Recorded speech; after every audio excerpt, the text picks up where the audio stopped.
Makes sense. Yeah, there were a couple that I was Go for surprised. it. Like to call the regular meeting of the Board of Education, December 11th, 2019, to order. Please rise for the pledge of the flag and take your stocking caps off. I pledge allegiance to the flag of the United States of America and to the republic for which it stands, one nation, under God, indivisible, with liberty and justice for all.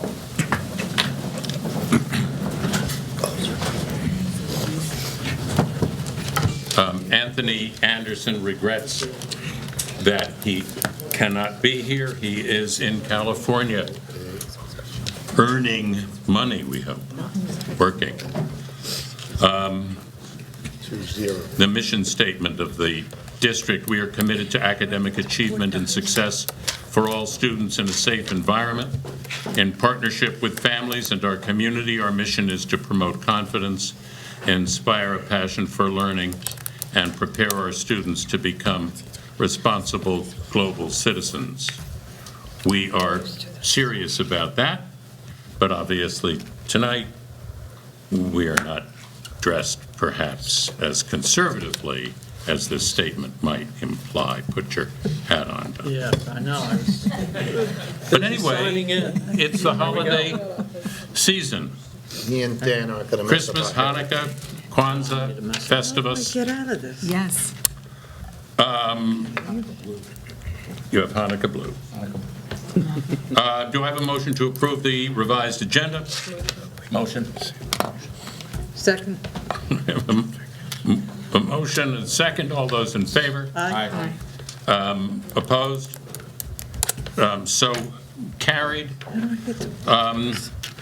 We will discuss this, but right now, let's have a motion to approve the resolution authorizing the Board of Education to accept the external audit report for the fiscal year ended June 30th, 2019, and management letter is recommended by the Audit Committee, which met on December 5th, 2019. Do we have a motion? Motion. Second. Second. We have a motion and we have a second. Are there any questions you want to, or Don? Yeah. Or Gary? Gary wants to get up and speak. I mean, I would just say that we have Gary Theodore, our audit partner with Nugent Hauser, with us tonight. We survived another audit, external audit. We're required by law to have an annual audit, prepare financial statements, and have those audited, and Nugent Hauser prepares a report.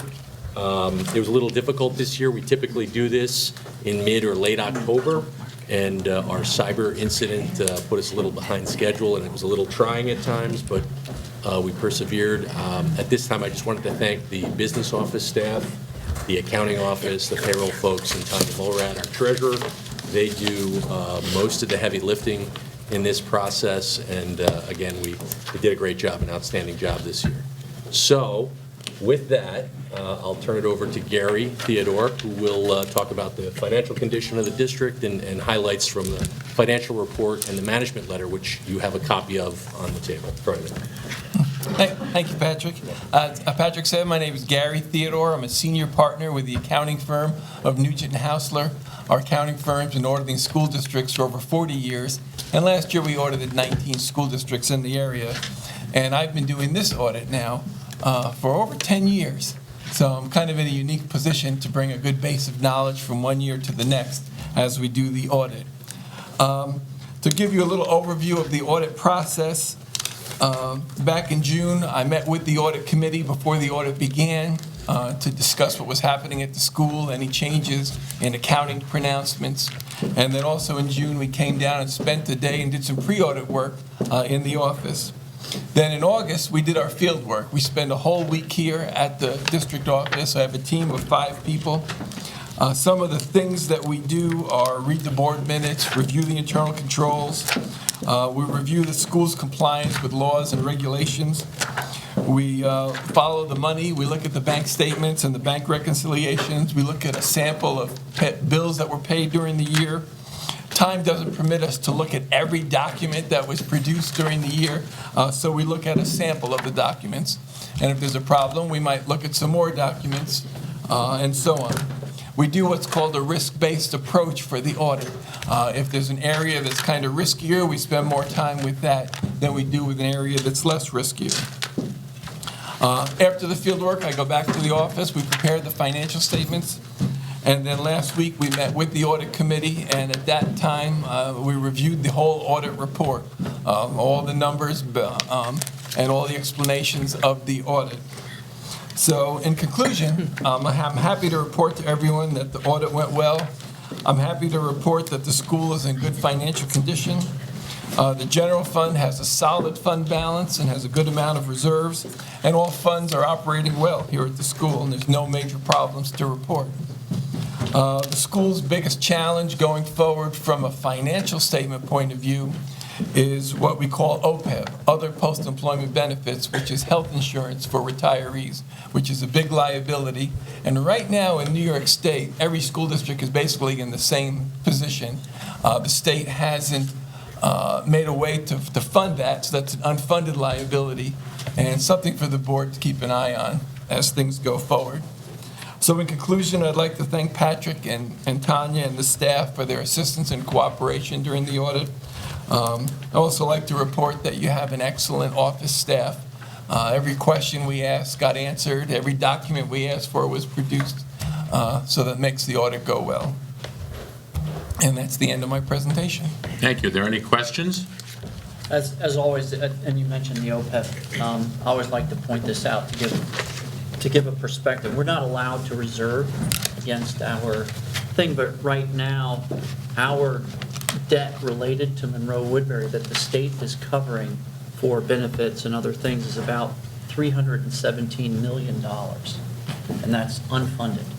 So it's always a scary number when you look at it from a financial standpoint of, and it's always the same answer. It just, everyone hopes that the state's just going to forgive it at some point, but that's kind of, we always use the example of Detroit, where they weren't exactly able to forgive everything. So I think every school in New York, it's not unique to Monroe Woodbury, but it is a concern because the benefits that are accumulating over the years, and I think it went up 20 million this year, roughly, 19 or 20, something like that. So we just keep having this huge debt that's hanging out there over us.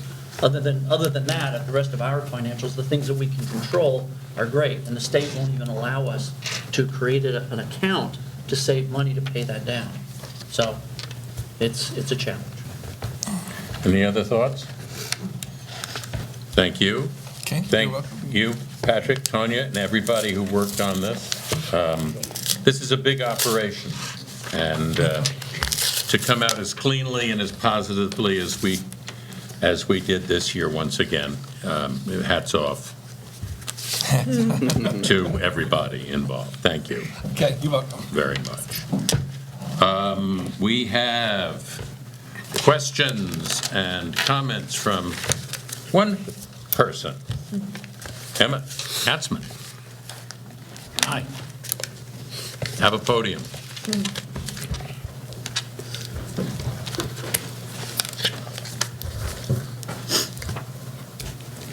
Hello, Board of Education and the Monroe Woodbury community. My name is Emma Katzman, and I'm a senior this year.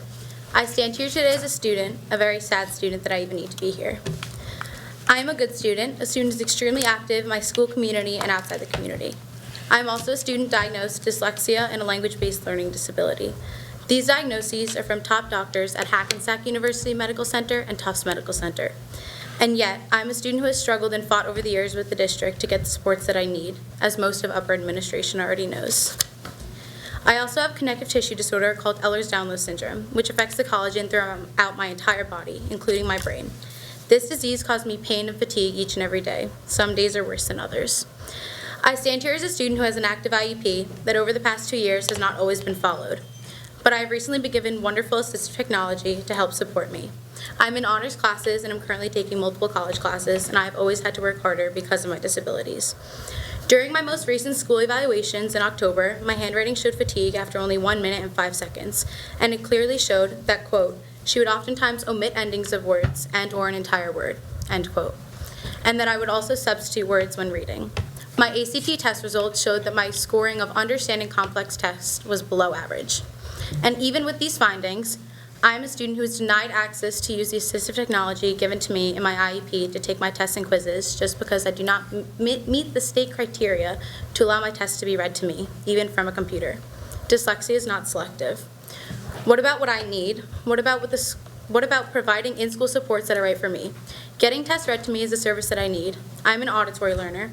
I need dual modalities to learn. This is not fair or right, no matter how you look at it. Having my tests read to me is a service I received in 9th grade with only a 504 plan, but now with an IEP, it can't be done? That doesn't make sense.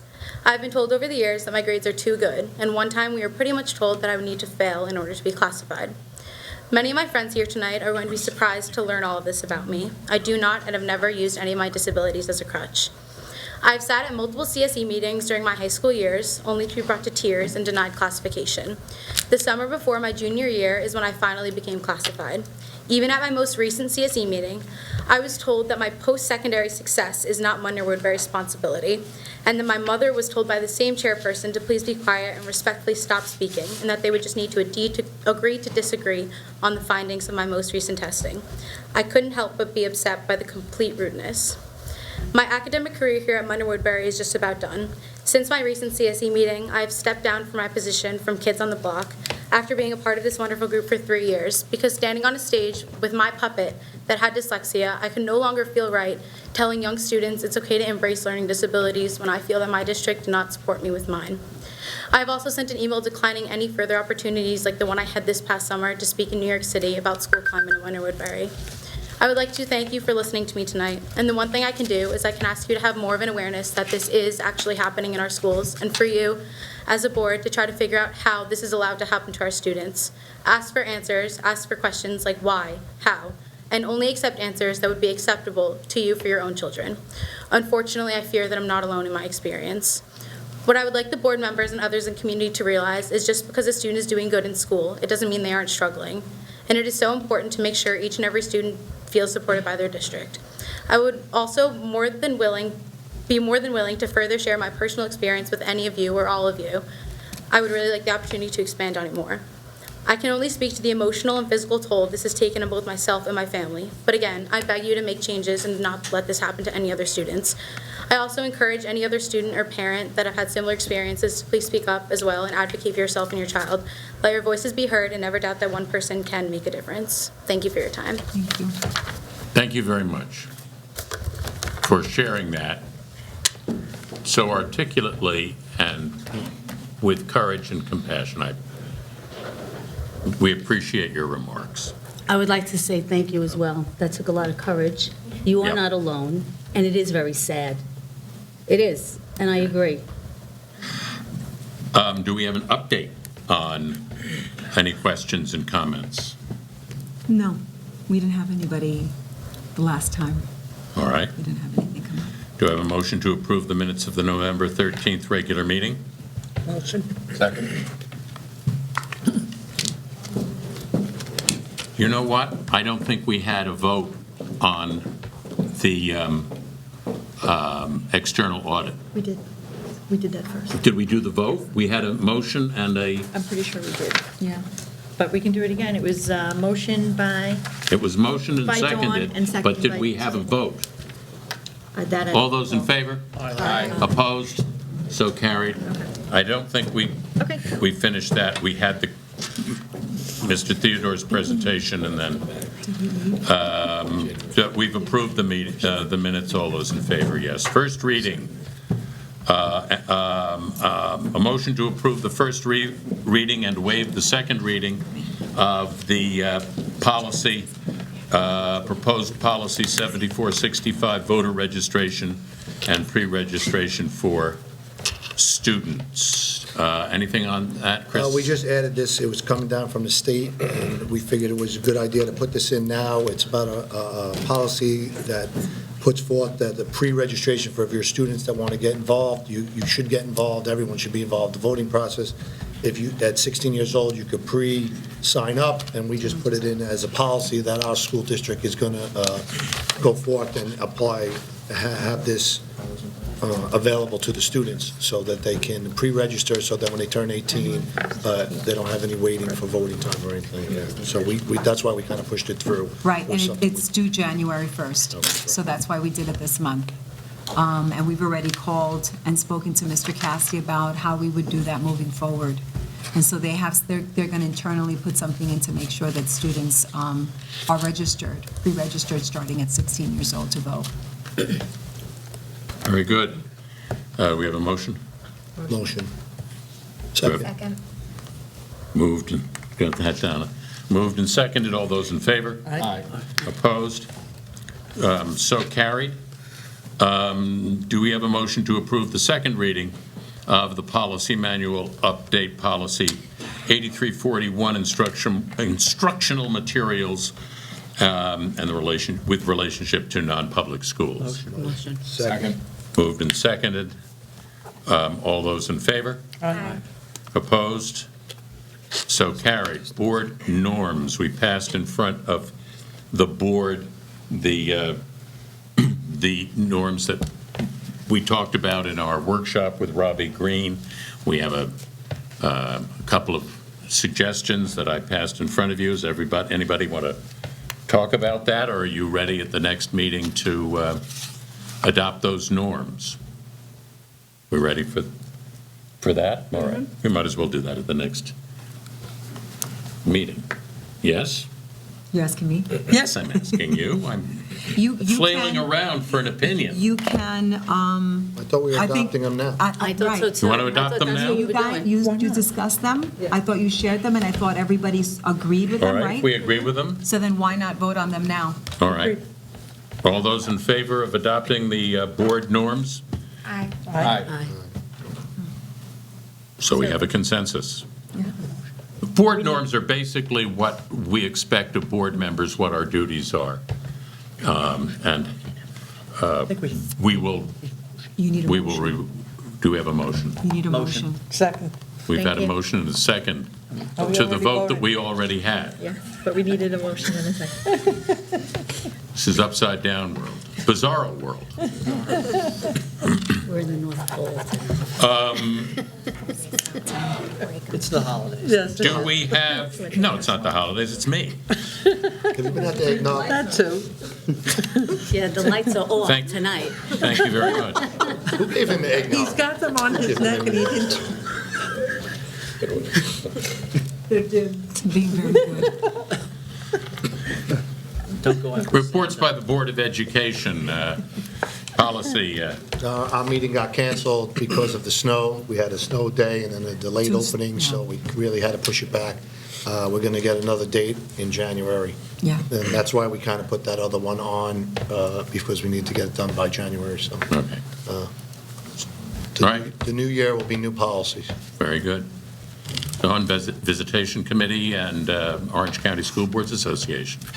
Visitation has completed our middle school visits, and we're in the process of working on our middle school visits, working on our minutes, and those should be out soon. And I think next stop is Pine Tree next week.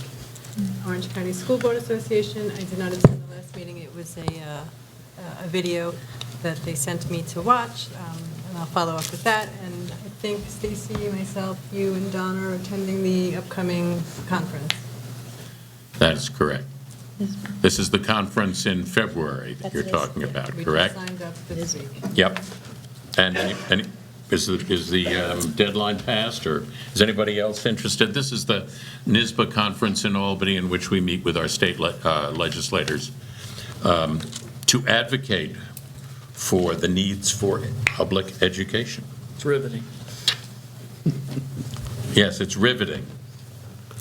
Don, the Facilities Committee. So we had a meeting this week. We're down to the punch lists for the current capital project, and we've already moved into the next, looking at the facilities needs for the next growth period, the strategic plan. And it's fairly complex, but on the existing capital project, I'm very happy with progress being made. The punch list has been narrowed down to items that are very manageable, and the items that Patrick and his team have stepped up and negotiated very favorable variances to anything that wasn't quite right. So I don't know if Patrick has anything to. No, I think you covered it, Don. I mean, the only major thing that's, and this was planned, that's not done and finished, is the final surface of the track. You might notice the track is, it's down, it's not the final surface, which would be an orange-red color, and then we hit the punch list items, and we call it it's a wrap. And I think the decision was on the final surface, although it's already painted, the lines are painted on it. It makes sense to wait till the summer, till after school. After graduation. Has ended. It's usable now, and the challenge is if you try to put the coating down too quick, it'll delaminate if it's too cold. So there's really no reason to risk that at this point, because it's completely usable, and we don't want to interfere with the spring sports. So leave it the way it is. It's painted, it's usable. After school's out, after graduation, we will finish the final treatment of the track when it's a little warmer. Any other thoughts? You have audit committee, you want to, is there Well, anything else? Yeah, I mean, that What was pretty said much- was said. Yeah. It went extremely well. I want to compliment Patrick and his team. It really is a pleasure working with, I sit on several audit committees and different boards, and the team that Patrick has put together is just outstanding. It's very, very comforting to look at. When we walk into an audit meeting and when we review the other things, they're always one step ahead. They're always looking at, here's the areas that they're uncomfortable with that they want to make better.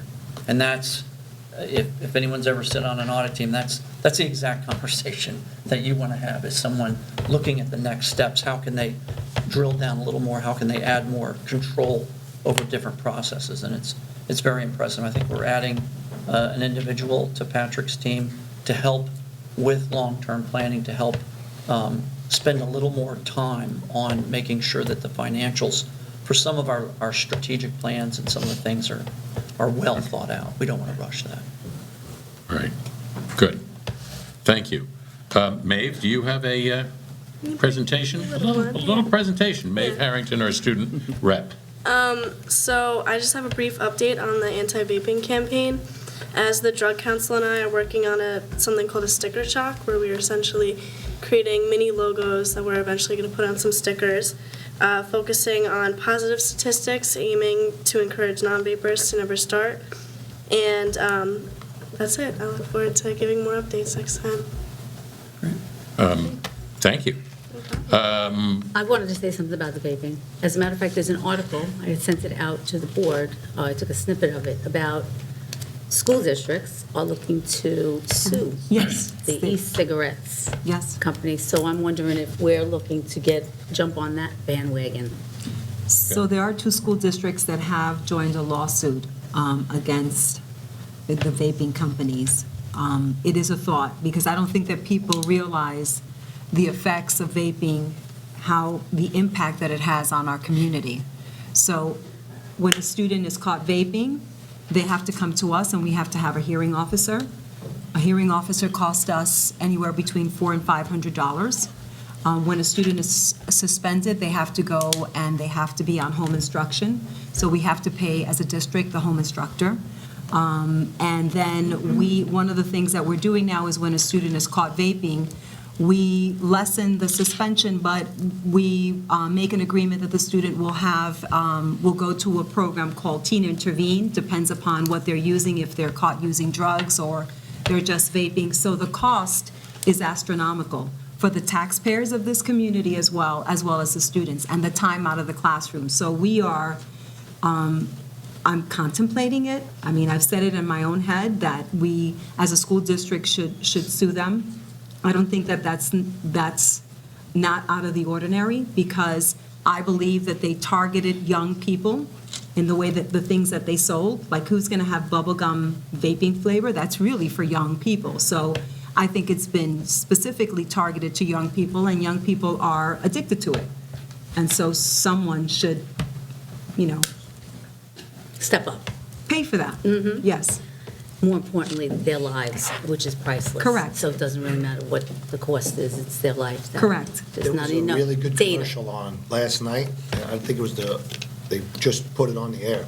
It was a vaping commercial about the kids, and as the kids were vaping, made it look like their veins in their head and their face was going a different way, and then they went into what it was doing in their brain and in their lungs. It was pretty powerful commercial, anti-vaping right now. So it was kind of like one of those smoking commercials where the person has cancer or a voice box Correct. removed. So, it was a pretty good commercial. Right, you still don't know the effects of vaping and what's it doing, so there have been many cases in the United States of young people who've gotten these very odd lung diseases, lung infections, and we've had students, not in the district, but there have been young people who have died from these lung infections. Well, fortunately, they are showing commercials now, flipping that, because it took how many years to see someone with a voice box or with no fingertips? It took about 30 years for that to happen because cigarettes were pretty much advertised everywhere, so. Right, but it took a very long time to get kids not to smoke. That's right. Kids That's what I'm don't saying. smoke, but they do vape. Yep. Because they don't see it as being similar. Correct. Right. And they don't realize how addictive vaping is. Right. And it is. All right. Thank you. Personnel. Matt. Hi, good evening. I respectfully request approval for the items listed under personnel. Do you have a motion? Motion. Second. Moved and seconded. Any questions for Matt? All those in favor? Aye. Opposed? So carried. Business and financial, Patrick? Yes, John, I would also respectfully request the approval of the items under the business financial section of the agenda, which include our standard monthly financial reports for October, 2 donations of books to our elementary schools, 5 books to each of our elementary schools from the Monroe-Woodbury PTA Council, and a donation of 2 clarinets to the Monroe-Woodbury Music Department by Ms. Diane Arnold. We have 1 contract for related services evaluations, obsolete items, 2 vehicles from our Transportation Department, a resolution to amend our 403B plan. And I'll just give you it's sort of a pro forma thing. We've received this resolution from Omni Group, which is our third-party administrator for this. And it's basically following IRS rules and regulations whereby, I'll distill it, whereby those who are eligible to participate because they're full-time and then become part-time are still continue to be eligible to participate. Normally, they wouldn't. If they're part-time, they're not eligible. So once in, you're always in. And then the other had to do with making it easier to have a hardship withdrawal from your 403B. So there's a series of conditions, but that's basically what it does, is it's making the instances when you can make a hardship withdrawal generally easier and relaxing the rules. So those are the 2 changes. If you want to have a more extensive discussion, maybe we can offline. But that's what that resolution is. And finally, there's a change order, about $3,700 related to the Smart Schools Bond Act. That's our cabling project, still within budget, but the board is required to approve change orders such as this. That's it. We have a motion? Motion. Second. Second. All those in favor? Aye. Opposed? So carried. Do I have a motion to approve the arrangement of the recommended placements made by the Committee on Special Education and Preschool Special Education, agenda items 15.1.2.3.4? We have a motion. Second. We have a second. All those in favor? Aye. Opposed? So carried. Motion, reports by board and central office. Bargoth. Last night I attended the National Honor Society induction ceremony. High school administration did a good job. It was a very elegant ceremony and nicely done. Matt?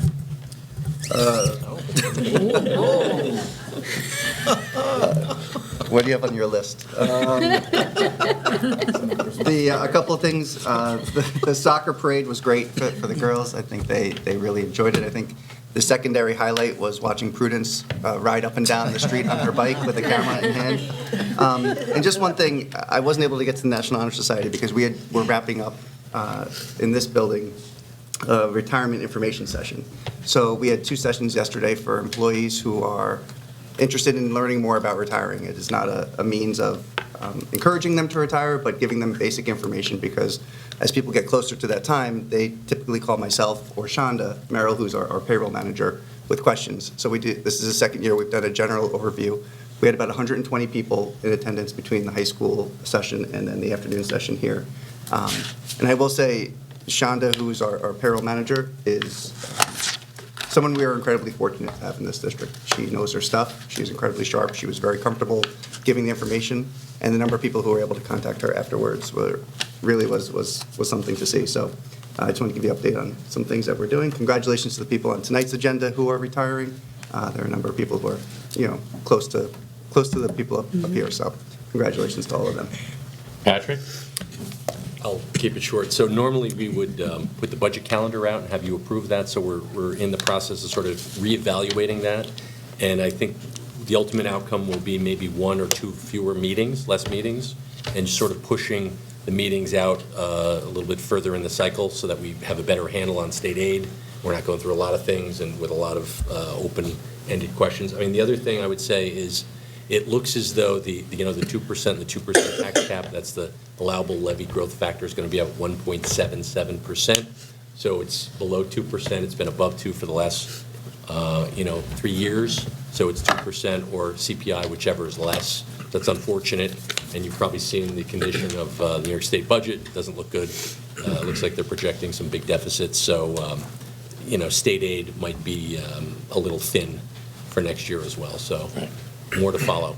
Thank you. Dr. Hassler. Congratulations to Pine Tree on Madagascar. Congratulations to NHS. It was an awesome ceremony. The parade was great. I also took a ride up to SUNY Orange and saw the Celebration of Human Rights art exhibit. Congratulations to all of our high school artist students that were selected to showcase their talents. It's open until tomorrow, so if you haven't seen it, it is phenomenal.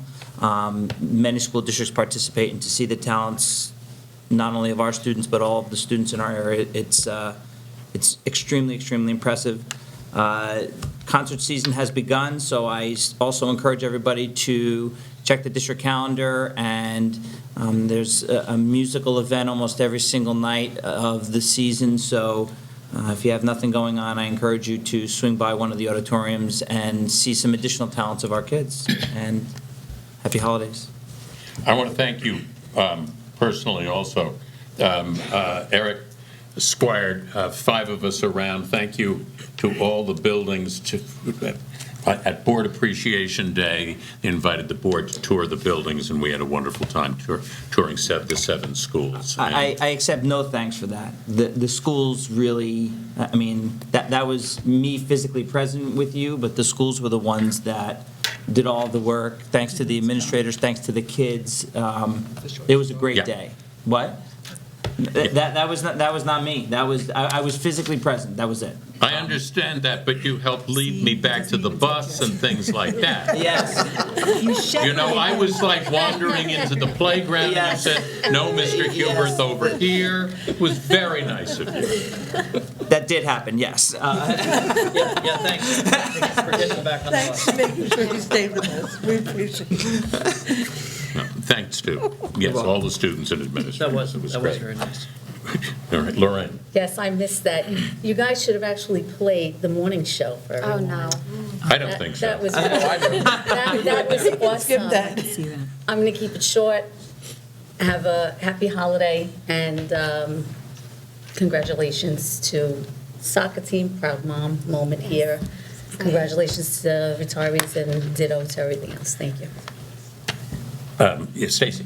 I'm going to take a minute just because I know we talk a lot about like the community effort that takes place, and over the last couple of weeks, the amount of community effort that we've had has been amazing. So I want to say thank you to the entire community that came together for the girls varsity soccer team, because it truly was, I sat in on that meeting, and in less than 6 days, they managed to pull that together for our kids. I think that's like the underlying theme is everything that happens is for the students, and I think that's what's so great about it. I want to say thank you to Dr. Hassler and all of the administration for the Board of Education Day, because it really was wonderful. Wasn't it? I'm going to start visiting the K-1 buildings on a regular basis, because I was told I'm a fabulous reader and that I'm beautiful, so I'll be back. It was wonderful. My teenage kids don't tell me that. My daughter, who is a 7th grader at the middle school, had the privilege last weekend of going into the community because Mrs. Rickley and Mrs. Rizzi had a field trip with our students where we donated unused holiday items that we weren't using in our home, and a group of students went to Tequila Grill and decorated the entire building. So I encourage anybody to go there. They have fabulous food, and now they have fabulous decorations, courtesy of our students. I want to say also that I can I just see your thing, Lorraine? So I was in the high school for a couple of things recently, and last week on Board of Education Day, we had the opportunity to stop into the Cozy Cafe. And for those that might not know, the Cozy Cafe is in the high school. It's room 134. And I want to thank Mrs. Robinson, who is the head teacher in that room, but really all of the faculty that's in that room. I apologize because I won't remember all of their names. It's a program that Mr. Cassidy supports, and these are students that go in here, and tonight I gave each one of the board members an ornament, an essential, but this was literally done from start to finish by those students. So they package it, they put everything together, so the amount of skills that go into what they're doing for this one item, and then they sell it, all of the proceeds go back into their program. So I felt that it was warranted to give this out tonight because I felt like, again, it's just a support for our students. I know when we stopped in, we had some delicious coffee, which they sell to the staff and whoever else happens to be in the building. So the next time you're in that building, perhaps for a meeting or parent-teacher conferences, and you happen to see some stuff for sale, I encourage you to support it because it's some great stuff that's being done by our students. That's it. Happy holidays. Thank you. Dan? I want to congratulate the inductees for the Honor Society. It was a great ceremony. Congratulate the girls varsity soccer team. Now I want a three-peat. You know, I'm going to expect it every year. No, and my daughter's a senior next year. That's a lot of pressure. Going to have to step up her game. Other than that, Merry Christmas to all, and to all a good night. Chris? I just want to wish everyone happy holidays, safe New Year's, see everybody in January. Thank you. Dawn? Yeah, I don't think that I can say anything more than everybody said so well already. Friday was a great day at all the schools visiting and everything that was put together for us. Thank you so much. Madagascar was awesome as well, and congratulations to the inductees at NHS and the soccer team. Don? I would have to agree. There's not a lot to add to that. It was a really great day. Basic happy holidays. Hope everybody enjoys their various functions. Suzanne? Yeah, I want to congratulate the National Honor Society inductees and the girls' soccer team. And it was a real pleasure having breakfast with them on Friday, as well as the rest of the tour. I want to thank everyone who made that day possible. Eric and our bus driver, who was fabulous. She really was. And I want to give a special shout out to Nicole Reagan for making it possible for me to read to my grandson's class. Evan was really thrilled by that, and so was I. And I also want to thank Stacy for this. And I plan to go to the Cozy Cafe tomorrow to pick up the dog sweater that I now know what size I need. Thank you. Maeve? Oh, happy holidays, everyone. Maeve? I just want to say good job to Emma. You were very well spoken and very courageous for coming out tonight. And I want to wish everybody happy holidays. Thank you. Donna? I would just like to point out one retiree, Yes. Susan Devlin. Congratulations on your retirement. I know she's not here, but she may see the video. And her 24 years, I believe, of 24 service and years. devotion to Monroe Woodbury. And I guess best wishes to everybody this holiday season and Happy New Year. Kelsey? I did want to say to Emma that I'm really proud that she got up. We did have an opportunity to speak prior to her getting up. And one of the things that we advocate is that for our students to have their voice. And she did a really good job. And I know that wasn't easy, but we are very proud of you. And what happens afterwards, we can see, but I'm really proud that you felt strong enough to get up and speak. And that shows that you do have a voice. And my secretary is retiring. She will be retiring on Friday after 24 years. So it's sad, right? I mean, she's excited. I mean, she's super excited. She can't wait. I don't know why that is, but she is and well-deserved, well-deserved. 24 years in the district. I also attended the girls' parade. They were so excited and happy. And I did see Madagascar. It was wonderful. And I did attend the Induction Society, the National Induction Society. And there's really good stuff going on. And I want to wish everybody a happy holidays and see you all in 2020. Yeah, NIH, Madagascar. I have a few other things to point out, because sometimes we don't point out the fact that we get a lot of support from the community. I'd like to thank Target for their generous donation of clothing to district students. I'd like to thank the Monroe Woodbury Transportation Department for the blanket drive for Project Linus. They delivered a record number of blankets to children in need. I'd like to thank Daryl McElroy for inviting us to the Living History seminars in the high school. I went to 5 classes and learned some things and found them very interesting. What are you writing notes to me? Yes. We have to Woodbury thank- Common. They did. They did. They are addressing 200 of our students. They're giving clothes for 200 students in our district. Terrific. And there's a SEPTA grant, thanks to the Monroe Woodbury community for voting. SEPTA has awarded a $2,500 Mid-Hudson Heroes grant from Ulster Savings Bank to help support the many programs that they offer district-wide. That's it. Happy holidays to everybody. Do I have a motion to adjourn? Motion. Second. Moved and seconded. All those in favor? Aye. Meeting adjourned.